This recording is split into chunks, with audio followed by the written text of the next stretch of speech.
এলম নূর দেয়, জ্ঞান শিখলে কিভাবে চলতে হয় রাস্তা দেখিয়ে দেয়। নূর আপনাকে হেদায়ত দেয়, হেদায়ত আপনাকে সিরাতে মুস্তাকিম দেয়, সিরাতে মুস্তাকিম আপনাকে জান্নাতুল ফেরদাউসে নিয়ে যায়। তো গুগল ম্যাপে যেভাবে চট্টগ্রাম থেকে আপনাকে ফেনী কুমিল্লা হইয়া আপনাকে মসজিদ শাহজাহানপুরে নিয়ে আসবে, ঠিক ইসলামের মধ্যে জান্নাতে যাওয়ার গুগল ম্যাপ হচ্ছে এলম। এলম নিতে হয় কার থেকে? সে কোরআন এবং নূরানী নবী থেকে। তো নূর এবং কোরআন যখন মিলে যায় তখন তুমি হেদায়েত পাবা। তুমি হেদায়েত যখন পাবা তুমি সিরাতে মুস্তাকিমে চলে যাবা। তুমি যখন সিরাতে মুস্তাকিমে চলে যাবা তোমাকে সিরাতে মুস্তাকিম জান্নাতুল ফেরদাউসে নিয়ে যাবে। এটা হচ্ছে গুগল ম্যাপের মতো আপনাকে কি দিবে? কাজ দিয়ে দিবে। তো আমাদের এলম, এলম দুই প্রকার, একটা হচ্ছে উপকারী এলম আর একটা হচ্ছে অপকারী এলম। যেমন এই দুনিয়ার সামনে যদি আপনাকে রাখা হয় দেখবেন দুর্নীতিও হচ্ছে, মারামারিও হচ্ছে, খুনাখুনিও হচ্ছে, রক্তপাত হচ্ছে, দেশের সম্পদ নষ্টও করা হচ্ছে। যে ব্যাংক চুরি করে তারও তো এলম আছে, যদি জ্ঞান না থাকতো সে কিভাবে ব্যাংক চুরি করে? যে টাকা পাচার করে তারও জ্ঞান আছে, যদি জ্ঞান না থাকে তাহলে সে টাকা পাচার করে কেমনে? এই এলমের নাম এলমুন নাফিয়া নয়, এই এলম হচ্ছে অপকারী এলম, ক্ষতিকর এলম। আমার ইসলাম বলে ক্ষতিকর এলমের দরকার নাই, এমন উপকারী এলম তুমি অর্জন করবা দুনিয়াতে তোমাকে সেরা মানুষ বানায়া দিবে, আর আখিরাতে এলম তোমাকে জান্নাতে নিয়ে যাবে। তাহলে আমাদের লাগবে এলমুন নাফিয়া, উপকারী এলম। উপকারী এলম মানে যেমন অনেকে জ্ঞান অর্জন করে শুধু নিজের জন্য, প্রতিবেশী ভালো আছে কিনা এটা দেখার কোনো সুযোগ নাই, আমার মসজিদের মুসল্লি ভালো আছে কিনা এটা দেখার কোনো সুযোগ নাই। কিন্তু ইসলাম বলছে তুমি নিজেও জান্নাতে যেতে হবে, তোমার পরিবারকেও জান্নাতে নিতে হবে। শুধু তোমার পরিবার নয়, তোমার সমাজকেও জান্নাতে নিতে হবে। এখন সমাজ মানে আপনার মহল্লার 40 বাড়ির নাম সমাজ নয়, আপনার এলাকার 100 বাড়ির নাম সমাজ নয়। আমার আল্লাহ বলে কুল কায়নাত, পুরা বিশ্ব আমি আল্লাহ তোমার জন্য সমাজ করে দিয়েছি। সেই জন্য আমার রসুল শুধু কুরাইশের জন্য আসে নাই, আমার রসুল শুধু হাশিমের জন্য আসে নাই, আমার রসুল শুধু মক্কাবাসীর জন্য আসে নাই। আল্লাহ বলে কাফাতান লিন্নাস, এই কামলিওয়ালা এসেছে শুধু আরবের জন্য নয়, শুধু আফ্রিকানের জন্য নয়, শুধু আজমের জন্য নয়, যারা রসুলের সাথে লেগে যাবে, যারা কোরআনের সাথে লেগে যাবে। লিইখরিজান নাস মিনাজ জুলুমাতি ইলান নূর, বিশ্ববাসী ছিল জুলুমাত অন্ধকারে জাহান্নামে, আমার নবীর সংস্পর্শে বিশ্বের সকল মানুষ নূর তারা জান্নাতের দিকে রওনা হয়ে গেছে। আপনাকে ভাবতে হবে ওয়ার্ল্ড নিয়ে, বিশ্ব নিয়ে। শুধু শাহজাহানপুর নিয়ে ভাবলে হবে না, শুধু ঢাকা নিয়ে ভাবলে হবে না, আপনাকে পুরো বিশ্ব নিয়ে কি করতে হবে? ভাবতে হবে। এক এলম আছে, সেটা শুধু নিজে ভাবে, অন্যরা নিয়ে ভাবে না। তা আল্লাহ কোরআনে বলছে যে মক্কায় তুমি দেখতে পাচ্ছ আবু জেহেল, তারও তো জ্ঞান আছে, তার নাম আবুল হেকাল, জ্ঞানীদের বাবা। আবু জেহেল, আবু লাহাব অথবা সাইবা, কিন্তু ওরা মারামারি করে, খুনাখুনি করে, রক্তপাত করে। তো ওদেরও এলম আছে, ওই এলম তাদেরকে মানুষ বানাইতে। এটা বেশি কেন দূরে রাখতে হবে? এটা এটা কি হবে? তাহলে এটা দূরে দেন, আমাকে দূর থেকে বলতে হবে। এখন ঠিক আছে? এবার দর্শী বলতে আল্লাহুম্মা সাল্লি আলা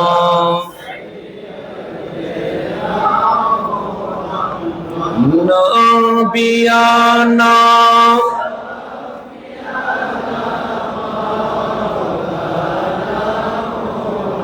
কথা শুনতে পাচ্ছেন? শোনা যাচ্ছে? তার দূর থেকে বলি, যেহেতু কাছ থেকে বললে মাইক নিতে পারছে না, কারণ কারবালার মাস তো নামাটাও কঠিন হয়ে গেছে। এখন আসেন, এটা দূর থেকে শোনা যাচ্ছে। এখন আসেন, আমি যেটা বলতে চাচ্ছিলাম, ইলমুন নাফিয়া উপকারী এলম, একটা এলম অপকারী, এটা শয়তানের এলম। আর একটা এলম উপকারী, এটা নূরানী নবীর এলম। এলমের মধ্যে বেশ কম আছে না? নেই, আছে। তা আল্লাহ বলছে ফাইন্নাহা লা তা'মাল আবসার, হ্যাঁ তাদের চোখ অন্ধ নয়। মানে আবু জেহেল, আবু লাহাব, উতবা, সাইবা যারা আছে তাদের চোখ অন্ধ নয়। এজিদ, শিমার, ইবনে জিয়াদ যারা আছে তাদের চোখ অন্ধ নয়। ফেরাউন, নমরুদ, কারুন, হাম্মাদ যারা আছে তাদের চোখ অন্ধ নয়। তো অন্ধ কি? ওয়ালাকিন তা'মাল কুলুব আল্লাতী ফিস সুদূর, অন্তরটা হচ্ছে অন্ধ। কুলুব মানে অন্তর। আল্লাহ বলে যেই মূলত অন্ধ হচ্ছে, সুদূর মানে বক্ষের মধ্যে যে কলব আছে, যে অন্তর আছে, এটা অন্ধ হয়ে গেছে। সেই জন্য আসল চোখ এটা নয়। আসল চোখ কোনটা? বুকের ভেতরে যেটা, এটা। এই চোখ দিয়ে মাওলা দেখা যায় না, এই চোখ দিয়ে মাওলা দেখা যায়। সেই জন্য কলবুল মুমিনিন আরশুল্লাহ, মানুষের মুমিনের কলব কার আরশ? আল্লাহর আরশ। কেন চোখ বলে নেই? কেন চোখ বলে নেই? এইটা কারণে দুনিয়ার চোখ দিয়ে, এই চামড়ার চোখ দিয়ে আল্লাহ দেখা যায় না। কলব যদি অন্ধ না হয়, কলব দিয়ে বিশ্বও দেখা যায়, আরশও দেখা যায়, লৌহ কলমও দেখা যায়। সেই জন্যই তো আমার পীরানে পীর গৌসে পাক আব্দুল কাদের জিলানী বলছে, আমি যখন পুরো ওয়ার্ল্ডকে, বিশ্বকে আমার হাতের মাঝে রাখলাম, আমার কাছে সরিষার দানার মতো মনে হয়েছে। এই চোখ দিয়ে দেখে নাই, কোন চোখ দিয়ে দেখেছে? কলবে। আল্লাহ বলছে ফাইন্নাহা লা তা'মাল আবসার, তাদের চোখ অন্ধ নয়। তারা হাঁটে, তারা চলে, তারা বাজার করে, তারা সংসার করে, তারা বক্তব্য দেয়, তারা দুনিয়ার সমস্ত কিছু করে। ওয়ালাকিন তা'মাল কুলুব, ওয়ালাকিন তা'মাল কুলুব আল্লাতী ফিস সুদূর, কিন্তু অন্তরটা হচ্ছে অন্ধ। যেই অন্তরটা কোথায় আছে? ফিস সুদূর, বক্ষের ভেতরে আছে। তা আল্লাহ উদাহরণ দিচ্ছে, মালিক ওরাদের কলব যে অন্ধ, বুঝবো কেমনে? কলব কি দেখা যায়? দেখা যায় না তো। তো কলব যে অন্ধকে দেখবো কেমনে? আমার কলব আমি দেখি না, আপনার কলব আপনি দেখবেন কেমনে? সুতরাং আমার কলব যেহেতু আমি দেখি না, আমি আপনার কলব অন্ধ কিনা সেটা আমার দেখার সুযোগ নাই। তো কলব যে অন্ধ, এটা বুঝবো কেমনে? তা আল্লাহ বলছে, তোমার আশেপাশের মানুষকে দেখো, তোমার সমাজকে দেখো, সেখানে দেখবা কাদের কলব অন্ধ। মালিক বুঝবো কেমনে? আল্লাহ বলে কাল্লা বাল্লা তুকরিমুনাল ইয়াতীম, অবশ্যই তোমরা এতিমকে সম্মান করো না। ওয়ালা তাহাদুনা আলা তুআমিল মিসকিন, দরিদ্রদের জীবিকা সংস্থানে পরস্পর উৎসাহিত করো না। যেই সমাজে গিয়ে দেখবা এতিমের সম্মান নাই, যেই সমাজে গিয়ে দেখবা গরিবের ঘরে খাবার নাই, বুঝবা ওই সমাজের মানুষগুলো আসলেই অন্ধ রয়ে গেছে। এটা ঘোষণা কার? আল্লাহর। আল্লাহ বলছে ওদের চোখ অন্ধ নয়। চোখ যদি অন্ধ হইতো, ওরা সংসার করতে পারতো না, ওরা বাজারে যেতে পারতো না, ওরা ব্যবসা চাকরি বাণিজ্য করতে পারতো না। তো আসল অন্ধ কোথায়? সেই যে বক্ষের ভেতরে যে অন্তর আছে, এটাই অন্ধ। তো এটা অন্ধ বুঝবো কেমনে? আল্লাহ বলে কাল্লা বাল্লা তুকরিমুনাল ইয়াতীম, অবশ্যই তোমরা এতিমকে সম্মান করো না। তার মানে তোমাদের কলবের চোখে এতিমের সম্মান ধরা পড়ে না। তো যেখানে এতিম অবহেলায় পড়ে থাকে, ওয়ালা তাহাদুন আলা তুআমিল মিসকিন, নিজের পাঁচতলা বিল্ডিং হয়ে গেছে, নিজের ফ্যাক্টরি হয়ে গেছে, নিজের ব্যাংক ব্যালেন্স হয়ে গেছে, কিন্তু তোমার সমাজে যে দরিদ্র আছে তাদের জীবিকা সংস্থানের জন্য তোমরা কখনো উৎসাহিত করো নাই। তো যেই সমাজে গরিব সব সময় মজলুম হয়, যেই সমাজে এতিমের সম্মান থাকে না, ওই সমাজের মানুষ কখনো জ্ঞানী হতে পারে ঘোষণা কার? তাহলে মক্কায় চলে আসেন, আমার রসুল আসার আগে এতিমের কোনো সম্মান ছিল? ছিল না। আমার রসুল আসার আগে গরিবের কোনো সম্মান ছিল? ছিল না। সেজন্য রসুল আরবি কুল হুয়াল্লাহু আহাদ বলার আগে, ইকরা বিইসমি রাব্বিকাল্লাযী খালাক বলার আগে আমার নবীর বয়স যখন 25, কামলিওয়ালা সর্বপ্রথম মক্কার যুবকদেরকে নিয়ে সংগঠন করলেন, নাম দিলেন হিলফুল ফুজুল। হিলফুল ফুজুলে 4টা মেথড ছিলেন, যে 4টা শর্ত বাস্তবায়ন করতে হবে। তার মধ্যে 1 নাম্বার শর্ত ছিল মক্কাবাসী, গরিব হোক বা ধনী হোক, সবাই মক্কার নাগরিক। ধনীরা খাবে আর গরিবরা উপোস থাকবে, এটা কখনো হতে পারে না। তো হিলফুল ফুজুলের 1 নাম্বার যে শর্ত ছিল, ধনী যখন রান্না করবে তার প্রতিবেশী আরেকজন গরিবের জন্য রান্না করতে হবে। এটা ছিল হিলফুল ফুজুলের মানবতা। সেটার নাম হচ্ছে তামা, মানে ওরা তামাল কুলুব, তাদের অন্তর কি নয়, অন্ধ নয়। সেজন্য রাসূল আরবি সর্বপ্রথম হিলফুল ফুজুল করে তাওহীদের দাওয়াত দেওয়ার আগে, রিসালাতের দাওয়াত দেওয়ার আগে সর্বপ্রথম মানবতার দাওয়াত দিয়ে দিয়েছেন। এরপর 2 নম্বরে যেটা আসছে সেটা হচ্ছে শিক্ষা। শিক্ষা কেন? সে মক্কায় যে বাচ্চাগুলো গরিবের সন্তান হওয়ার কারণে স্টাডি পড়ালেখা করতে পারছে না, তাদের পড়ালেখার খরচ আমাদের সংগঠন হিলফুল ফুজুল বহন করবে। এর মধ্য দিয়ে কামলিওয়ালা কোরআন পড়ানোর আগে আমাদেরকে শিক্ষার কথা বলেছে। কেন? সে অশিক্ষিত হলে কোরআন বুঝবা না, শিক্ষিত হলেই তো কোরআন বুঝবা। সেজন্য আমার রাসূল 25 বছর আগে শিক্ষার কথা বলে গেছেন।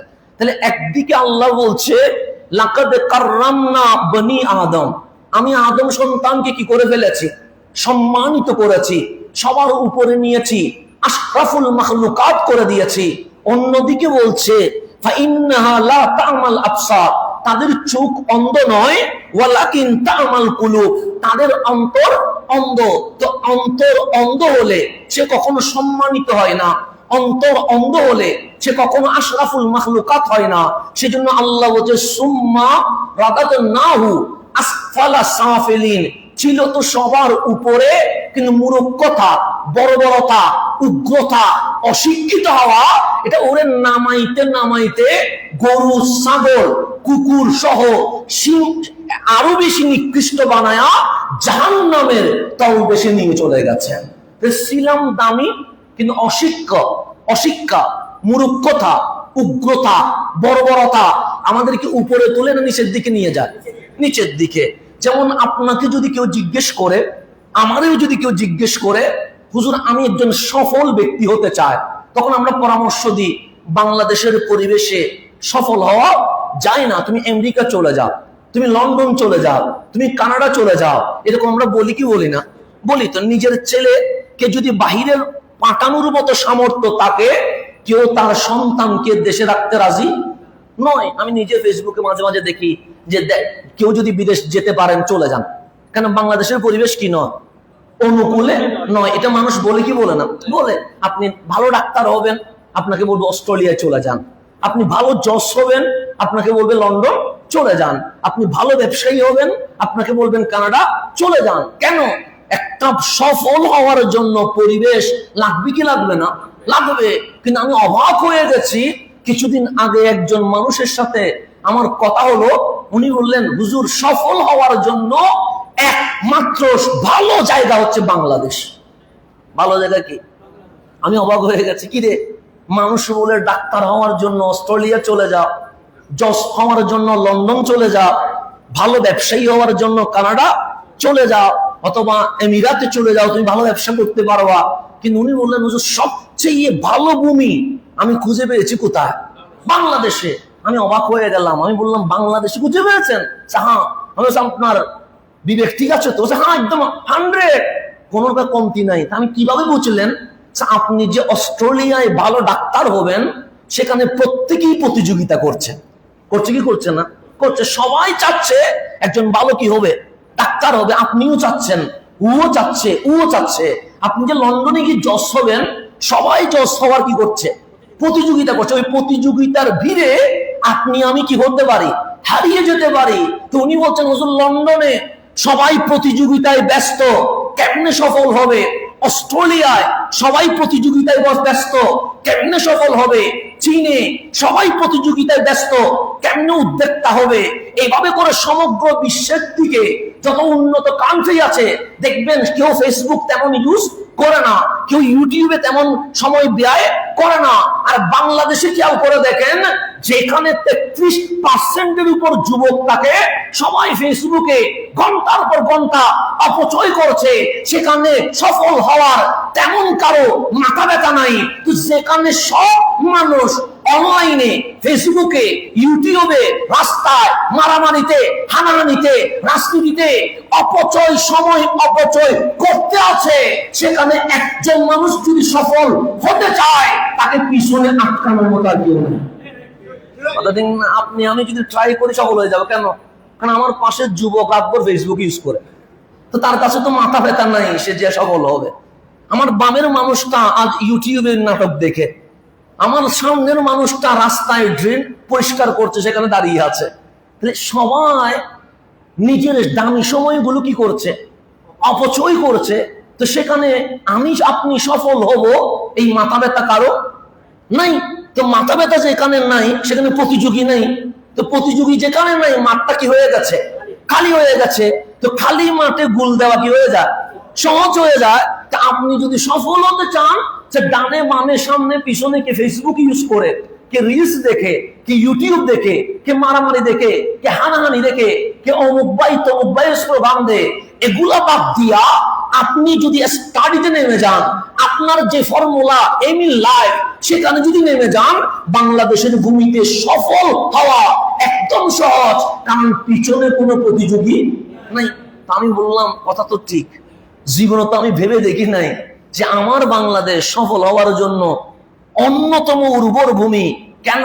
কারণ ডানে বামের মানুষগুলো তাদের ভবিষ্যৎ নিয়ে কখনো ভাবে না। তারা আছে ফেসবুক নিয়ে, তারা আছে অন্যের পিছনে, তারা আছে অনলাইনের ভিতরে সময় কি করা, ব্যয় করা। আমার আশ্চর্য লাগে যখন ফেসবুকে মাঝে মাঝে খুলি, দেখি শুধু কপি পেস্ট মারে, শুধু কপি পেস্ট মারে, নিচ থেকে 2 লাইন লেখার যোগ্যতা আমার যুব সমাজের নাই, বিশেষ করে আমার কমের নেই। যেটা আমি আশ্চর্য হই মাঝে মাঝে, যুবকগুলো শুধু 2 লাইন কপি পেস্ট মারে, অমুক থেকে নিয়ে কপি পেস্ট, অমুক থেকে নিয়ে কপি পেস্ট, নিজের যোগ্যতায় 2টা লাইন লিখবে, এই যোগ্যতা তাদের নাই। তো যাদের পুরা সময় চলে যাচ্ছে অকেজো অনলাইনের মধ্যে, তারা জীবনে কখনো সফল হতে পারে না। সেই জন্য দেখবেন সব উল্টাই ফেলতেছে ফেসবুকে, মাঠে ময়দানে কোনো অ্যাক্টিভিটি নেই। কেন? তাদের স্বপ্ন নাই। তাদের স্বপ্ন হচ্ছে হেলায় অবহেলায় কি করে দেওয়া, কাটিয়ে দেওয়া। তা আল্লাহ বলছেন লাকাদ কাররামনা বনি আদম, আমি আদম সন্তানকে দামি করেছি। কিসের কারণে? এলমের কারণে, জ্ঞানের কারণে। এখন আপনার কাছে জ্ঞান নাই, জ্ঞান যার নাই সে উগ্র হয়, জ্ঞান যার নাই সে গালি দেয়, জ্ঞান যার নাই সে বর্বর হয়, জ্ঞান যার নাই সে অন্যের পিছনে সময় কি করে, ব্যয় করে। জ্ঞান যার নাই তার জাতিকে দেওয়ার মতো আর কিছুই নাই। তো সময়গুলো কি হচ্ছে? অপচয় হচ্ছে। তো প্রতিটা সেকেন্ডের দাম আছে না নেই? আছে, আছে। প্রত্যেকটা সেকেন্ডের কি আছে? দাম আছে। কারণ আপনি সেকেন্ড কিনতে পারবেন না, আপনি মিনিট কিনতে পারবেন না, আপনি ঘন্টা কিনতে পারবেন না, সাউন্ড বক্স কিনতে পারবেন, আপনি এসি কিনতে পারবেন, আপনি টাইস কিনতে পারবেন, আপনি দেওয়াল কিনতে পারবেন। হসপিটালে চলে যান, আইসিইউর সামনে গিয়ে দেখেন হাজারো কোটিপতি টাকার বাক্স নিয়ে দাঁড়িয়ে আছে, কিন্তু ডাক্তারের মুখ থেকে 1 মিনিট রোগীকে বেশি দেওয়ার কোনো ক্ষমতা নেই। আজীবন টাকা কামাইলো, এই টাকা কি আমাকে 1 মিনিট দিতে পারছে? 1 সেকেন্ড দিতে পারছে না? পারছে না। আপনি আইসিইউতে নিয়ে কতক্ষণ রাখতে পারবেন? রাখতে পারবেন না। তো সেই জন্য সময়ের মূল্য আছে। সেজন্য আমার রাসূল বলছে কাল হাসরের ময়দানে তোমার প্রত্যেকটা সেকেন্ডের হিসাব নেওয়া হবে, প্রত্যেকটা ঘন্টার হিসাব নেওয়া হবে, প্রত্যেকটা দিন রাতের সময়ের হিসাব নেওয়া হবে। শুধু তাই নয়, তুমি যে যৌবন বয়সটা কাটিয়েছো, তোমার যৌবনের প্রত্যেকটা সেকেন্ডের হিসাব মাওলার সামনে দিতে হবে। হিসাব না দিয়ে 1 কদম সামনে যাওয়ার কোনো সুযোগ নাই। ঘোষণাটা রহমতুল্লিল আলামিন। আমার রাসূল বলছে তোমার শাবাব, যে যৌবন তারুণ্য চলে গেছে, ওই তারুণ্যে তুমি কি করেছো? তুমি কি মব জাস্টিস করেছিলা? তুমি কি সন্ত্রাসী করেছিলা? তুমি কি কিশোর গ্যাংয়ে গেছিলা? তুমি কি সাদাবাজিতে গেছিলা? তুমি কি মারামারি হানাহানিতে গিয়েছিলা? এগুলার প্রত্যেকটা হিসাব দিয়ে তারপর এক কদম সামনে যাইতে পারবেন। এর সামনে যাওয়ার কোনো সুযোগ নাই। তাহলে আমাদেরকে দামি করেছেন কে? আমাদেরকে দামি করেছেন আল্লাহ। কিন্তু আমরা নামতে নামতে শুকরের চেয়ে সুম্মা রাদাদনাহু আসফাল, আসফাল মানে এর নিচে নামার আর কোন স্তর না, এত বেশি নিচে নামিয়ে দিয়েছে, এর নিচে আর শুকর যাবে না, এর নিচে আর কুকুর যাবে না, এর নিচে আর কোন প্রাণী যাবে না। আল্লাহ এত নিকৃষ্ট হয়ে গেছে আমার বান্দা, আসফল এর চেয়ে নিচে আর কেউ যাওয়ার সুযোগ। বানাইছিল আল্লাহ সবার সেরা। আল্লাহ বলছে তোমার কর্মে, তোমার কাণ্ডে তুমি আসফল সবচেয়ে কিসে গেছো? নিচে গেছো। কেন? যে তোমার আচরণে। কাল্লা বাল্লা তুকরিমুনাল ইয়াতীম, তুমি এতিমকে কি করতে পারো না? সম্মান দিতে পারো না। ওয়ালা তাহাদুন আলা তুআমিল মিসকিন, তোমার ঘরে খাবার আছে কিন্তু তোমার ঘরের পাশে মিসকিন না খায়া থাকে। তো তোমার আচরণ, তোমার আদর্শ, তোমার মূর্খতা, তোমার অমানবতা, পশুত্ব তোমাকে কোন দিকে নামিয়ে দিয়েছে? নিচের দিকে। তো রসুল আসলেন কেন? রসুল আসলেন আপনার জ্ঞানকে জাগিয়ে দিতে। তোমার পাশে কোন মজলুম, কোন নাকি আছে কিনা দেখো, তোমার ডানে কোন এতিম, কোন নির্যাতনের শিকার হচ্ছে কিনা দেখো। সেজন্য আমার রহমতুল্লিল আলামিন যখনই কোন কাজের উদ্যোগ নিতেন, আমার নবীর দৃষ্টিভঙ্গি ছিল দুইটা। কয়টা দৃষ্টিভঙ্গি ছিল? এক নাম্বার, নতুন পদ্ধতিতে দেখতে হবে। কোন পদ্ধতিতে? নতুন পদ্ধতিতে দেখতে হবে। যেমন আগের 100 বছর আগে কি মাইক ছিল? ছিল না। লাইট ছিল, ফ্যান ছিল, কিছুই ছিল না। তখন দাওয়াতের কাজ ছিল অন্যরকম। কিন্তু এখন আমার গৌসুল আজম মসজিদে মাইক আছে না? নাই।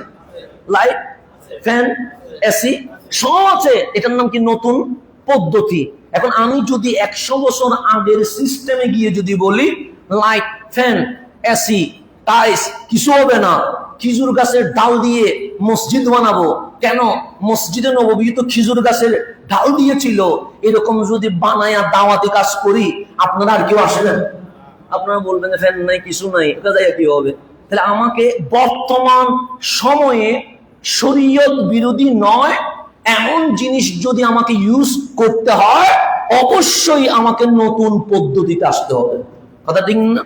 আমি যদি আপনাকে গুড়ায় চড়ে কি হবে এটা যদি বুঝায়, আপনি বলবেন হুজুর গুড়ার দাঁড়িয়ে গুলাতা তেমন কেউ কি করে না, ইউজ করে না। আপনি এখন উঠে চড়ে এক জায়গা থেকে আরেক জায়গায় যান না। তো রসুলের পাক তখন যেভাবে বুঝানো দরকার সেভাবে বুঝিয়েছে। 1400 বছর পর এখন আমাকে 1400 বছরের এই পরে এসে দুনিয়া যেভাবে আপডেট হয়েছে, আমাকে সেইভাবে বুঝাইতে হবে। কথা ঠিক না? নতুন পদ্ধতি। কি পদ্ধতি? যেন রসুল আরবি সাল্লাল্লাহু আলাইহি ওয়াসাল্লাম ঘোষণা করেছেন, আল্লাহ বান্দারে কিভাবে ভালোবাসে। কে ভালোবাসে? আল্লাহর ভালোবাসায় কি কোনো ভেজাল আছে নাকি? আমার ভালোবাসায় ভেজাল থাকতে পারে। আমার ভালোবাসায় একটু তেল বা ডানে মামে কিছু অতিরঞ্জিত কিছু থাকতে পারে, কিন্তু আমার মালিকের ভালোবাসায় কোনো ভেজাল আছে নাই। তো আল্লাহর রসুল প্র্যাকটিক্যাল বোঝাচ্ছে, উপমা দিয়ে, এক্সাম্পল দিয়ে বোঝাচ্ছে যে যখন কোনো বান্দা গুনাহ করে, যেমন আমি গুনাহ করি, আমরা গুনাহ করি, তো গুনাহ করলে কি আল্লাহ রাজি হয়? আল্লাহ তো নারাজ হবে। কিন্তু নারাজ হওয়ার পরেও মালিক এত ভালোবাসে, আমাদেরকে আযাব দিচ্ছে না। এটা হচ্ছে মালিকের রহমানিয়ত। কিন্তু আযাব পাওয়ার হকদার আমি। কিন্তু আল্লাহ বলছেন না, তোকে দিচ্ছি না, সুযোগ দিলাম। তা আমি ডানে গুনাহ করছি, বামে গুনাহ করছি, সামনে গুনাহ করছি, পিছনে গুনাহ করছি, এমন কোন অবাধ্যতা নাই যেটা আমি করি নাই। তো রহমতুল্লিল আলামিন বলছে, বান্দা গুনাহ করতে করতে করতে করতে এমন সীমায় চলে গেছে যেখানে আর কোনো সীমা নাই। সীমানা কি করে ফেলেছে? ক্রস করে ফেলেছে। তা আল্লাহ সে যদি হঠাৎ করে বুঝে আসে যে আমার চোখ মালিক কেন দিয়েছে, আমার কান মালিক কেন দিয়েছে, আমার হাত পা মালিক কেন দিয়েছে, সে যদি ওই সীমা লঙ্ঘন করে যাওয়ার পরে আবার রিটার্ন করে, তখন মালিক কেমন খুশি হয় এটা বোঝানোর জন্য রসুল আরবি বলছে, কেউ উটের উপর উঠে গেছে। কোথায় উঠে গেছে? সফর করছে এক দেশ থেকে আরেক দেশ। আরব মানে মরুভূমি। মরুভূমি মানে যেখানে কোনো কি নাই, পানি নাই, খাবার নাই। আপনি যখন পাহাড়ের উপর দিয়ে যাবেন তখন এখানে কোনো খাবার নাই। তো উনি যেতে যেতে 2-3 দিন চলে গেছে, ক্লান্ত হয়ে গেছে। উনি ওনার ওটটাকে বেঁধে গাছের নিচে ছায়ায় ঘুমিয়ে পড়েছে। এখন দেখলেন ঘুম থেকে উঠে ওটও নাই, উটের উপরে যে খাবার ছিল, পানি ছিল, উট যেহেতু চলে, পানিও নাই। এখন মরুভূমি, উট যেহেতু হারাই গেছে, উটের উপর ছিল পানি আর খাবার এবং বস্ত্র, সবগুলো তো উট নিয়ে চলে গেছে। এই মানুষটা পাগলের মতো হয়ে গেছে, এক পাহাড় থেকে আরেক পাহাড় দৌড়াতে আসছে, আমার উট কই, আমার উট কই, কিন্তু উট খুঁজে পাচ্ছে না। যখন এইরকম ঘন্টার পর 3-4 ঘন্টা খুঁজলেন, ঘামে পুরা শরীর যখন ভিজে গেছেন, ওই গাছের নিকট আবার এসে বসে গেলেন, নিশ্চিত হয়ে গেছে এখানে আর কোনো রক্ষা নাই। কেন? ওটো নাই, খাবারও নাই, পানিও। তাহলে আমাকে এখানে কি করতে হবে?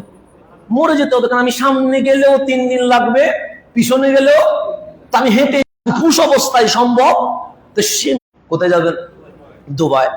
আপনি বাংলাদেশের ইমিগ্রেশন শেষ করে উঠে গেছেন ফ্লাইটে, ফ্লাইট নেমে গেল কোথায়? দুবাইতে। এখন দুবাইতে নামেই ইমিগ্রেশন ক্রস করেন নাই, দুবাইতে নেমে আপনি এয়ারপোর্টের মধ্যে ওয়াশরুম আছে না নাই? আপনার ব্যাগটা রেখে ওয়াশরুমে ঢুকে গেছেন। এখন ওয়াশরুম থেকে বেরোয় দেখেন $5 যে ব্যাগে ছিল সে ব্যাগ নাই। এখন আপনাকে ইমিগ্রেশন ক্রস করতে দিবে? নাকি আপনি এইদিকে যেতে পারবেন না এইদিকে বিমানে আসতে পারবেন? আপনার ডলারও নাই, পাসপোর্টও নাই, ব্যাগও, আইডি কার্ডও নাই। তো আপনি বাথরুম থেকে বেরোলেন, ইমিগ্রেশন ক্রস করতে পারেন নাই। ইমিগ্রেশনের আগে ওয়াশরুম থেকে বেরোয় দেখলেন ব্যাগ নাই, তো আপনার কি অবস্থা হবে? আপনি পাগলামি করতে আসেন, পুরো এয়ারপোর্ট দৌড়ছেন, আমার পাসপোর্ট কই, আমার যে ভেতরে ডলার ছিল ব্যাগটা কোথায়, কিন্তু আপনি খুঁজে পাচ্ছেন না। তো 3-4 ঘন্টা দৌড়ার পর আপনার ভেতরের অবস্থা কেমন হবে? আপনার ভেতরের অবস্থা, আপনার অবস্থা আপনি বুঝবেন, আমার অবস্থা।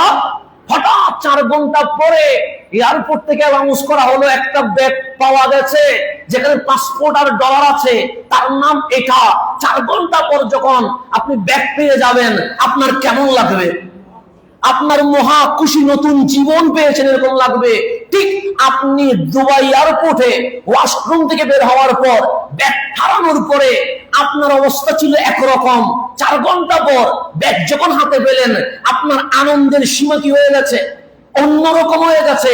তা আপনি হারানো ব্যাগ পায়া, নতুন জীবন পায়া যে খুশি হয়েছেন, আমার মালিক বলে, বান্দা তুমি 1000 গুনাহ করার পর আমার কাছে ফিরে আসলে আমি আল্লাহ এর চেয়ে আরো বেশি খুশি হয়ে যাব। আমাকে এখন বুঝাইতে হবে এয়ারপোর্ট দিয়ে, বিমান দিয়ে, এটার নাম নতুন পদ্ধতি। এটার নাম কি পদ্ধতি? তখন বুঝাইতে হয়েছে ওট দিয়ে। তখন যদি রসুল বিমান দিয়ে বুঝাইতেন, মাথা ধরে যেত না। বলছে এটা কি বলতেছে? এয়ারপোর্ট, ইমিগ্রেশন, ওয়াশরুম, তো মাথা ধরে যাবে না তখন? কিন্তু এখন যদি আমি আপনার ওট আর বলি, ওট, পাহাড়, মরুভূমি, পানি নাই, আপনি বলেন এগুলো কি বলতেছেন হুজুর? জমজমের পানি মক্কা থেকে মদিনা পর্যন্ত চলে আসছে। তখন কি মক্কা থেকে মদিনায় জমজম আসবে, এটা কি কল্পনা করা গেছিল? না। এখন হেরেমেও জমজম পাওয়া যায়, মসজিদে নববীতেও জমজম চলে এসেছে।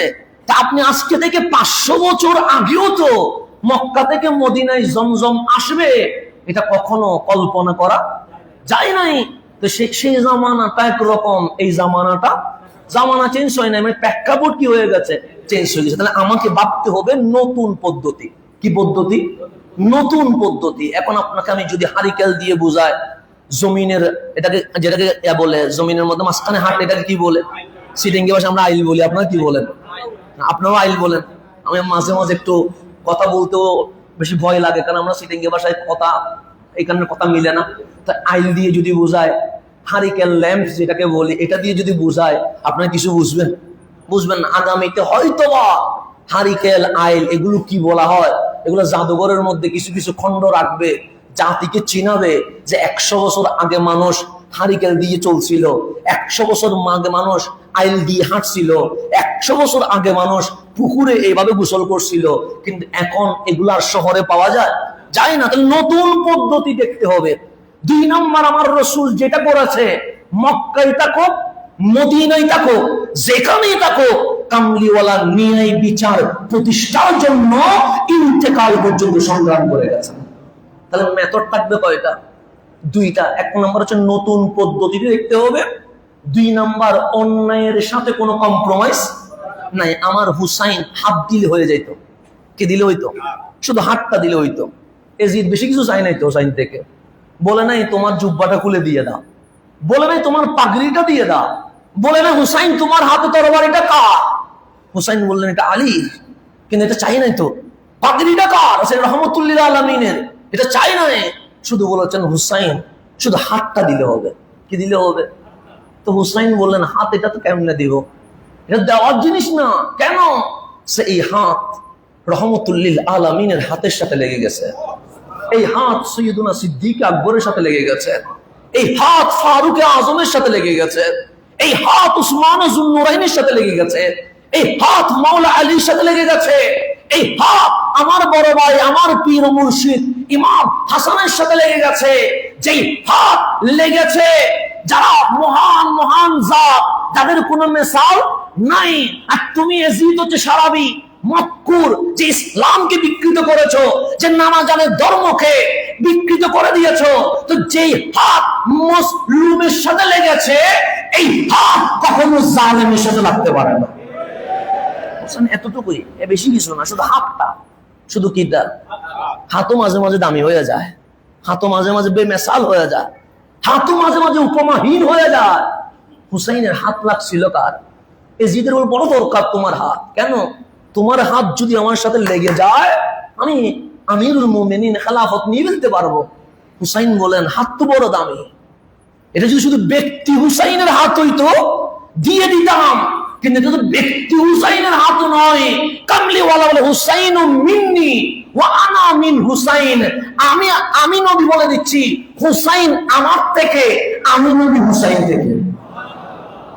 একজন ব্যক্তি বাপ থেকে হবে, নানা থেকে হবে, কিন্তু ছেলে থেকে জীবনে বাপ হইতে পারবে না। আমার বাপ যদি বলে হাসান আমার থেকে, সবাই মানবে, হ্যাঁ আপনি বাবু টিচার ও শিক্ষক আপনার থেকে। কিন্তু 2 মিনিট পর আমার বাবা যদি বলে আমি হাসান থেকে, কেন মুসল্লি মানবে?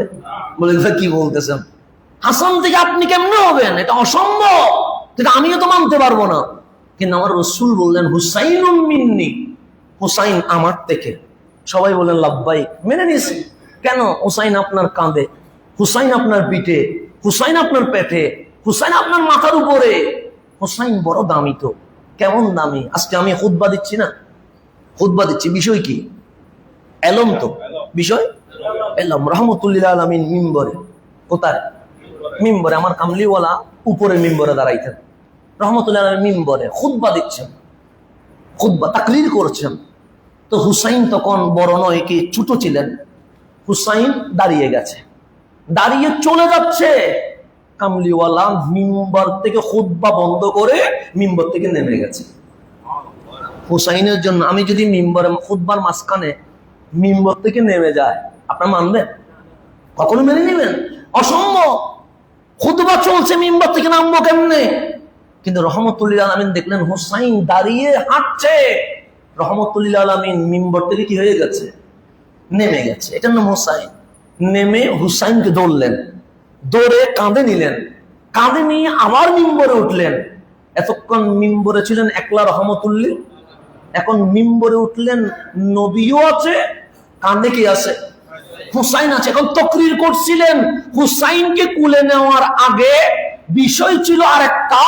হুসাইন কাঁধে উঠতে দেরি কামলিওয়ালা আইয়ুহান নাস, হে মানব জাতি শোনো, আলা উখবিরুকুম, আমি কি তোমাদেরকে জানিয়ে দিব, আলা উখবিরুকুম, আমি কি তোমাদেরকে সংবাদ দিব, নিউজ দিব, খায়রুন নাস, মানুষের মধ্যে সবচেয়ে সেরা, নানা নানির দিক থেকে, বাবা মায়ের দিক থেকে, খালা চাচার দিক থেকে, ফুফি মামার দিক থেকে কে, আমি কি তোমাদেরকে জানিয়ে দিব?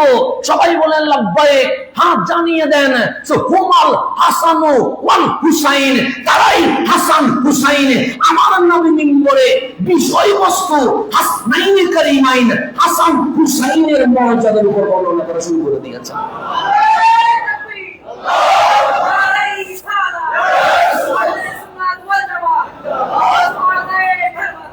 হুসাইন জিনিসটা এত দামি।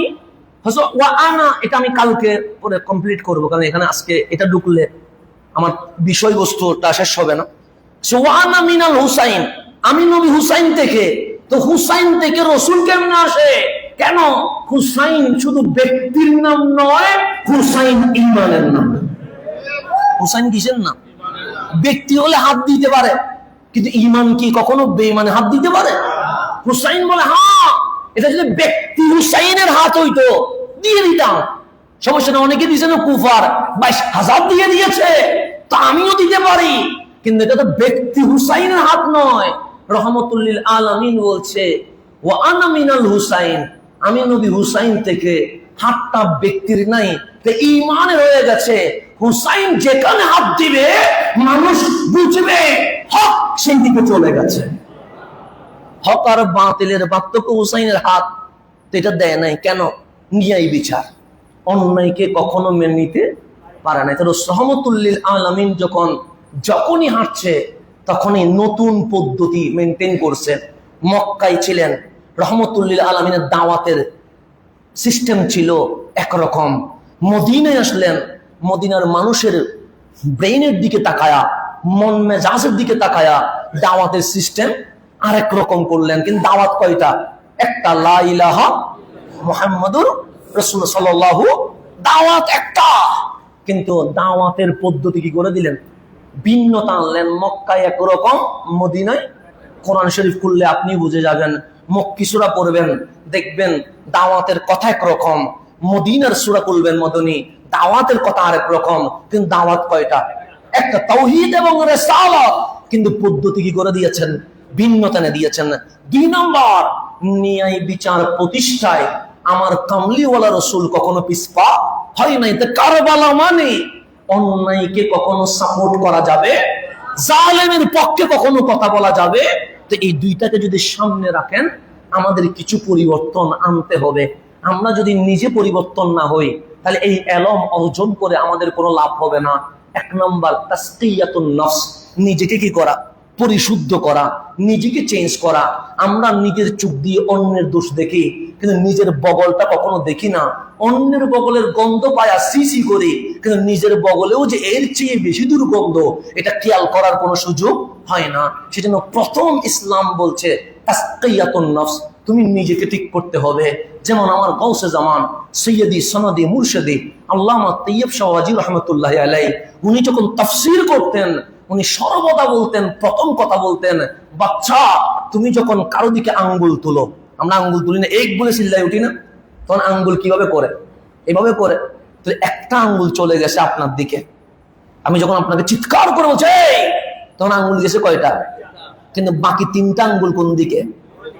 আমার দিকে। আমার 3 আঙ্গুল বলছে তুই অহংকার করে, তুই হিংসে বিদ্বেষ করে একজনের প্রতি আঙ্গুল তুলেছস, তোর একটা আঙ্গুল গেছে ওর দিকে, তোর 3টা আঙ্গুল কোন দিকে? তোর দিকে। মানে ও অপরাধী নয়, অপরাধীকে তুই। আর বিদ্যা আঙ্গুলি এদিকে যায় নাই, এইদিকে গেছে। কেন? বিদ্যা আঙ্গুলি বলছে হাসান আঙ্গুল ওইদিকে তোলার আগে দেখ 3টা আঙ্গুল তোকে দোষী বলছে, তুই অন্যরে ঠিক করার আগে নিজেকে ঠিক করে নে। আঙ্গুল পর্যন্ত আপনাকে শেখায়, আঙ্গুল আপনাকে শেখাচ্ছে তাসকিয়াতুন নফস। তুমি অন্যের পিছনে লাগার আগে তুমি নিজের পিছনে লাগো, তুমি নিজের ভিতরে দেখো। সেজন্য এই তরিকতের মধ্যে প্র্যাকটিক্যাল শেখানো হয়। 1 আঙ্গুল গেছে অপরাধীর দিকে, 3 আঙ্গুল বলছে ওর চেয়ে বড় অপরাধী তুই। আর বিদ্যা আঙ্গুলি বলছে ওই দিকে দেখার আগে তোর দিকে দেখ। কেন? ওর অপরাধের পাল্লার চেয়ে তোর অপরাধের পাল্লা বড় ভারী হয়ে গেছে। তাসকিয়াতুন নফস, সর্বপ্রথম নিজেকে কি করতে হবে? চেঞ্জ করতে হবে। 2 নম্বর, এটার নাম তরিকত, কলব চেঞ্জ করা। তারপর হচ্ছে শরিয়া হলো আমার পথ। কি আমার পথ? আল্লাহ বলছেন সুম্মা জাআলনাকা আলা শরিয়াতিন মিনাল আমর, হাবিব আমি আপনাকে শরিয়ার বিশেষ বিধানের উপর প্রতিষ্ঠিত করেছি। ফাত্তাবিহা, আপনি যেখানেই থাকেন আপনাকে অবশ্যই শরীয়ত কি করতে হবে? অনুসরণ করতে হবে। আজকে সোনার বাংলাদেশে 54 বছর পার হয়ে গেছে স্বাধীনতার পর, সংবিধানের ধারা এদিকে চেঞ্জ করে ওইদিকে চেঞ্জ করে, কিন্তু অশান্তি অশান্তি রয়ে গেছে। শুধু জাস্ট বোতলের নাম চেঞ্জ হয়েছে, বোতলের ভিতরের জিনিস আগেরটাই রয়ে যায়। কথা ঠিক না? বিভিন্ন চেঞ্জের কারণে জাস্ট নামটা কি হয়? টাকা পাচার করা কি বন্ধ হয়েছে? মারামারি কি বন্ধ হয়েছে? চেয়ারের লোক কি বন্ধ হয়েছে? না, বন্ধ হয় নাই। তো কি হয়েছে? ওই বোতলের নাম চেঞ্জ হয়েছে, বোতলের ভেতরে আগের জিনিসে রয়ে গেছে। এই পৃথিবীতে আপনি দেখবেন মুসলিমের পক্ষে কথা বলা হয় না, কে কত বড় জালেম ফেরাউন হতে পারে, এই প্রতিযোগিতা চলমান রয়ে গেছে। যে ক্ষমতা পায় সে শুধু ফেরাউন হইতে চায়, সে শুধুই ফেরাউন হবে। তার কাছে রসুলের পক্ষের আদর্শ বাস্তবায়নের কোনো চিন্তা নাই। বোতলের নাম চেঞ্জ করতে লাভ নাই, আমাকে বোতলের ভিতরের জিনিস কি করতে হবে? চেঞ্জ করতে হবে। যে শরিয়া হলো সেই পথ। আপনি সংবিধানের এই ধারা চেঞ্জ করলেন, ওই ধারা চেঞ্জ করলেন, ধারা চেঞ্জ করে শুধু নিজেকে রক্ষা করার কিছু ফর্মুলা বাস্তবায়ন হয়। খুদার কসম, শাহ জালালের এই বাংলায় 90% মানুষের এই বাংলায় ইসলামী শরীয়তকে যদি সামনে রেখে নতুন সংবিধান রচনা হয়, কিয়ামত পর্যন্ত সোনার বাংলাদেশে কখনো দুর্নীতি অশান্তি হতে পারে না। সেই জন্য শরিয়া হলো আমার পথ। তাহলে 1 নাম্বার তাসকিয়াতুন নফস, নিজেকে কি করা? সংশোধন করা। আমি অন্যরে বিচার করার আগে নিজেদের বিচার করা। এটা যখন নিজের ভিতরে প্র্যাকটিক্যালি বাস্তবায়ন হবে, এরপর আমার রাস্তা হবে শরিয়া। 3 নাম্বার, রসুলে পাক মদিনায় আসলেন। কোথায় আসলেন? মদিনায় এসে আগে নিজের গড়াবাদ করে নাই, আগে সাহাবায়ে কেরামের গড়াবাদ করে নাই। সর্বপ্রথম এসে মসজিদে নববী বানাইলেন। কি বানাইলেন? কেন মসজিদে নববী বানাইলেন? আরদুল্লাহি ওয়াসিয়া, আপনাকে জানিয়ে দিয়েছে পুরা জমিনের মালিককে। এই আল্লাহ ইবাদত চলবে কার? আল্লাহর। এটার মধ্য দিয়ে রসুল পাক আপনাকে জানিয়ে দিয়েছে সমগ্র পৃথিবী আপনার, শুধু বাংলাদেশের সীমান্ত আপনার নয়, শুধু এই রাষ্ট্রের মালিকানা আপনার নয়, আল্লাহ আপনাকে সমগ্র বিশ্বের মালিকানা বুঝিয়ে দিয়ে দিয়েছে। সেজন্য মসজিদে নববী বানায়া আল্লাহ রসুল এটাই জানাইলেন ইবাদত চলবে কার। সেজন্য আল্লাহ বলছেন, ওয়ামিন হাইসু খারাজতা ফাওয়াল্লি ওয়াজহাকা শাতরাল মাসজিদিল হারাম। হাবিব, যেখানেই তাকেন আপনি নামাজের সময় চেহারা থাকবে কোন দিকে? বাইতুল্লাহ মসজিদে হারামের দিকে। তা আমি শাহজাহানপুরে নামাজ পড়বো, আমার চেহারা কোন দিকে? বাইতুল্লাহর দিকে। আমেরিকার মুসলমান নামাজ পড়বে, চেহারা কোন দিকে? বাইতুল্লাহর দিকে। আফ্রিকার মুসলমান নামাজ পড়বে, চেহারা কোন দিকে? সমুদ্রের মাঝখানে নামাজ পড়বে, চেহারা কোন দিকে? মুসলমানকে আল্লাহ জানিয়ে দিয়েছে তোমার নামাজের মুখ হচ্ছে একটা, এটার নাম বাইতুল্লাহ। তুমি আফ্রিকায় দেখো, আরবে দেখো, আজমে দেখো, তোমার চেহারা যখন কাবার দিকে ফিরে গেছে, সুতরাং পৃথিবী সংকীর্ণ নয়, সমগ্র পৃথিবীর মালিকানা আমি আল্লাহ আমার বান্দাকে দিয়ে দিয়েছে। এটা কয় নাম্বার? 3 নাম্বার। 1 নাম্বার হচ্ছে নিজেকে ঠিক করা, 2 নাম্বার শরিয়ার বিধান বাস্তবায়ন করা, 3 নাম্বার আব্দুল্লাহি ওয়াসিয়া, আপনাকে সমগ্র বিশ্ব নিয়ে কি করতে হবে? কাজ করতে হবে, লাগতে হবে। 4 নাম্বার আল্লাহর রাসূল এসে আল মুআখা, ভাইয়ের সম্পর্ক করেছেন। কি সম্পর্ক? মদিনা থেকে মদিনায় আসলে আনসার মুহাজিরদেরকে দাঁড় করালেন এবং মুহাজির যারা আছেন তাদেরকে দাঁড় করালেন। একদিকে আনসার সাহাবী, আর একদিকে মুহাজির সাহাবী। একজন মদিনার আনসার সাহাবীকে বললেন, তুমি এদিকে এসো, তোমার সাথে আমি আমার আবু বকরের ভাই হিসেবে সম্পর্ক করিয়ে দিয়েছি। মানে আজকে থেকে সিদ্দিক আকবরের দায়িত্ব কার? তোমার। ফারুক আজমকে ডাকলেন, আরেকজন মদিনার সাহাবী ডাকলেন, আজকে থেকে ওমর আর আপনি ভাই হয়ে গেছেন। উসমান যুন নুরাইনকে ডাকলেন, আরেকজন মদিনার আনসার সাহাবীকে ডাকলেন, আপনি আজকে থেকে আপনার ভাই হয়ে গেছে। এইরকম মদিনার সাহাবীদের সাথে মক্কার সাহাবীদের ভাই ভাই সম্পর্ক করে দিয়ে আমার নবী বিশ্ব মুসলমানকে জানিয়ে দিয়েছে, এক মুসলমান আরেক মুসলমানের ভাই, তারা কখনো হিংসা বিদ্বেষ করতে পারে। সবাই রে ভাই বানাই দিচ্ছে, কিন্তু একজনের বানায় নাই। কয়জনের বানায় নাই? উনি মসজিদে নববীতে একলা দাঁড়ায় আছে, চেহারা মলিন হয়ে গেছে, চোখের মধ্যে পানি ঠলঠল করছে। আমার রাসূল ডাক দিলেন, আলী, কষ্ট পেয়েছেন বুঝি? সাইয়েদুনা আলী বললেন, নবী গো, সবাই রে ভাই বানাই দিলেন, সবাই সবাই রে নিয়ে গেছে, আমি তো একলাই দাঁড়িয়ে আছি, কাউরে ভাই তো বানাই দিলেন না। তো আলী কি একলা থাকবে? আমার কামলিওয়ালা ডাক দিয়ে বলেন, আলী, তোমারে কার ভাই বানাবো? সবাই কি চলে গেছে? সবাই চলে গেছে। কারণ ভাই যখন বানাই দিছেন, সিদ্দিক আকবর যার ভাই, উনি সিদ্দিক আকবরকে নিয়ে গেছে, ফারুক আজম যার ভাই উনি ফারুক আজমকে নিয়ে নিয়েছে, উসমান যুন্নুরাইন যার ভাই উনি উসমান যুন্নুরাইনকে নিয়ে গেছে, বেলাল যার ভাই উনি বেলালকে নিয়ে গেছে। তো মসজিদে নববীতে আপনি আর আমি ছাড়া আর কেউ নাই। তো আমার রাসূল বলেন, আলী তোমার কার ভাই বানাবো? আনতা আখি ফিদ দুনিয়া ওয়াল আখিরা। আমি নবী আমার আলীকে দুনিয়া আখিরাতের ভাই বানিয়ে দিয়েছে। আমার রাসূল মাওলা আলীকে ভাই বানিয়ে নিলেন। তুমি আমার সাথে যাবা কেন? আলী আমার ভাই। আমার রাসূল সেজন্য মাওলা আলীকে বেলায়েতের বাদশা বানিয়ে দিয়েছেন, এভাবে মুআখাত করে দিয়েছেন, ভাই বানিয়ে দিয়েছেন। তো মক্কা মদিনার মুসলমান যখন ভাই হয়ে গেছে, আমার রাসূল এরপরে মদিনার ইহুদি খ্রিস্টান মুশরিক সবার সাথে বসলেন, মদিনা সনদ প্রণয়ন করলেন। মদিনা সনদ প্রণয়নের মধ্য দিয়ে কামলিওয়ালা বললেন, মুসলমান মুসলমান ভাই ভাই, এটা হচ্ছে ইমানি ভাই। কিন্তু মদিনা সনদের মধ্য দিয়ে মদিনা যেহেতু একটা রাষ্ট্র স্বাধীনভাবে হবে, রাষ্ট্রীয় ভাই তথা উম্মাহ আল ইনসানিয়া, ইনসানিয়ত মানবতার উম্মাহ হিসেবে আমি নবী মদিনা সনদের ভেতরে ইহুদি খ্রিস্টান মুশরিকরাও রাখলাম। কেন?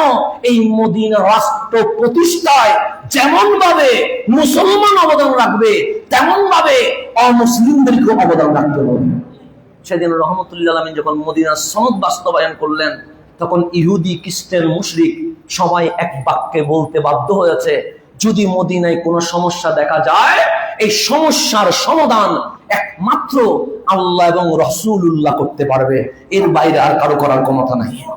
মুশরিকরা বলতে বাধ্য হয়েছে, ইহুদিরা বলতে বাধ্য হয়েছে, খ্রিস্টান বলতে বাধ্য হয়েছে, নাস্তিক বলতে বাধ্য হয়েছে। এটার নাম রহমতুল্লাহ আলামিন বলতে বাধ্য হয়েছে, মদিনায় সমস্যা দেখা গেলে সমাধান আর কেউ করবে না, করবে কে? আল্লাহ এবং রাসূলুল্লাহ। এটা মদিনার সনদে লেখা আছে। সবাই ঐক্যমত হয়েছে। দেখেন কেমন মানবতার নবী ছিলেন। ইহুদিও যার বিচার মানতে বাধ্য হয়ে গেছে, খ্রিস্টান যার বিচার মানতে বাধ্য হয়ে গেছে। আমার রাসূল যখন সমস্ত মদিনার রাষ্ট্রের রাষ্ট্রপ্রধান হয়ে গেলেন, সর্বপ্রথম এসে বাজার চেঞ্জ করে দিয়েছেন। কেন? যদি খাদ্যের মধ্যে ফরমালিন থাকে, বেজাল থাকে, তাহলে মানুষের সমস্যা হবে কি হবে না? হবে। রহমতুল্লিল আলামিন সর্বপ্রথম বাজারে চলে গেছেন, বাজার নিয়ন্ত্রণ করলেন। বাজারের মধ্যে নিচে গিয়ে আমার রাসূল খেজুরের যে গাড়ি, যে ভ্যান গাড়ি, সেখানে হাত ঢুকায়া দিলেন। দেখলেন উপরে শুকনো, ভেতরে ভেজা। রহমতুল্লিল আলামিন বলেন, সিটারি করলা কেন? বলছি ইয়া রাসূলুল্লাহ, পানি পড়ছে, বৃষ্টি পড়ছিল। সে বৃষ্টি পড়লে ভেতরের গুলা যেরকম ভেজা, উপরের গুলো তো ভেজা হওয়া দরকার ছিল। উপরে শুকনা, ভিতরে ভেজা কেন? উনি আর উত্তর দিতে পারে নাই।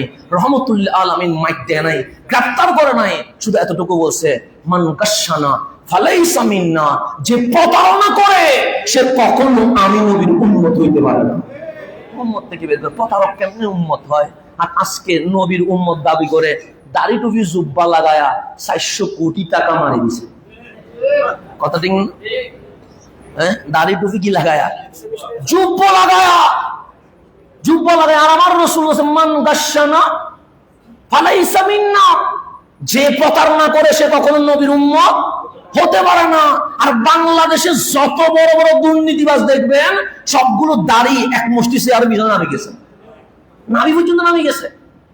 কিরে, ইসলাম কোথায় চলে গেছে?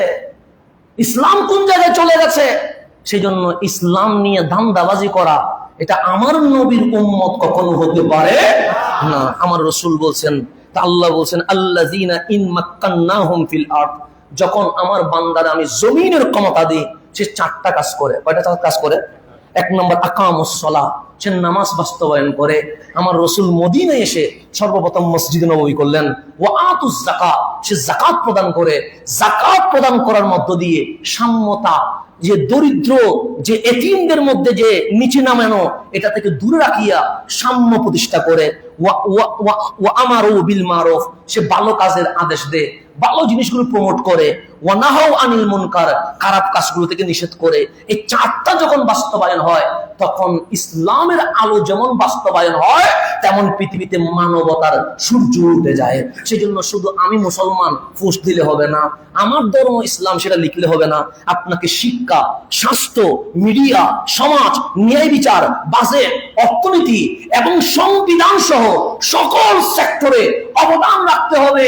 শুধু মুসলমান মুসলমান চিল্লাইলে হবে না শাহ জালালের মতো, কামজাহান আলীর মতো, নাসিরউদ্দিন সিফা সালার মতো। আপনিও যখন মানবতার ফেরিওয়ালা হয়ে মাঠে নেমে যাবেন, দাওয়াত দিতে হবে না, আপনার কাজ দেখে কোটি কোটি মুসলিম এমনিতেই কালিমা পড়ে মুসলমান হয়ে যাবে। সুতরাং আপনাকে আমাকে অবদান রাখতে হবে। শুধু ফেসবুকে কপি পেস্ট দিয়ে না, কিছু এলমেরও দরকার আছে না? নাই, আছে। শুধু অন্যের পিছনে লাগার সুযোগ নাই। আপনার কতগুলো সাবজেক্ট রয়ে গেছে, শাস্তে আমার অবদান কি? আপনি যদি কামজাহান আলীর দিকে তাকান, উনি বাংলাদেশে এসে সর্বপ্রথম হসপিটাল করেছে, আপনি কি করেছেন? আপনি যদি বাবা শাহজালালের দিকে তাকান, উনি বাংলাদেশে এসে সর্বপ্রথম শিক্ষা প্রতিষ্ঠান করেছে, আপনি কি করেছেন? আপনি যদি হযরতে গাউসে জামান সৈয়দ আহমদ শাসির কুটির দিকে তাকান, উনি বাংলাদেশে এসে জামিয়া আহমদিয়া সুন্নিয়া আলিয়ার মতো প্রতিষ্ঠান করেছেন, আপনি কি করেছেন? আপনি যদি এইভাবে করে দেখেন, সেটা চিস্তিয়া হোক, সে নকশবন্দিয়া হোক, সে সরওয়ার্দিয়া হোক, সে রেফাইয়া হোক, খানেকা যতগুলো আছে সবাই লঙ্গর খানা করে ইতআমুত তাআম, মানুষকে খাওয়ানোর ব্যবস্থা করেছেন। কেউ হসপিটালের দিকে গিয়ে গেছেন, আমি আপনি কি করছি? সুতরাং আপনি দেখবেন ইসলাম যাদের মাধ্যমে এসেছে তারা সর্বপ্রথম দাওয়াত দেয় নাই হসপিটাল, শিক্ষা প্রতিষ্ঠান, রাস্তা, মানুষের জন্য পানি খাওয়ানোর ব্যবস্থা, এগুলো যখন করেছেন তখন মানুষ বলছে উনি কে? তখন উত্তর আসছে উনি কারো এজেন্ট বাস্তবায়ন করতে আসে নাই, উনি মদিনার নবী রহমতুল লিল আলামিনের এজেন্ট বাস্তবায়ন করতে এসেছেন। তো উনি যদি এরকম হয়, নবীটা কিরকম? সেই জন্য ওনার মানুষ চলে গেছে ওনার দিকে। তো আজকেও যদি আমরা একইভাবে শিক্ষায় শিক্ষিত হয়ে সমস্ত সেক্টরে অবদান রাখতে পারি, বিশ্ব আমাদের কাছে আবার ফিরিয়ে আসবে ইনশাআল্লাহ। আগামীকাল শোহদায়ে কারবালার স্মরণে, আশুরার স্মরণে অত্র মসজিদে বাদে মাগরিব থেকে আমাদের শোহদায়ে কারবালা মাহফিল। আমরা হুসাইনি না এজিদি? হুসাইনি। এতে কোনো সন্দেহ আছে? কোনো সন্দেহ তো নাই। আমি বড় খুশি হয়েছি আপনাদের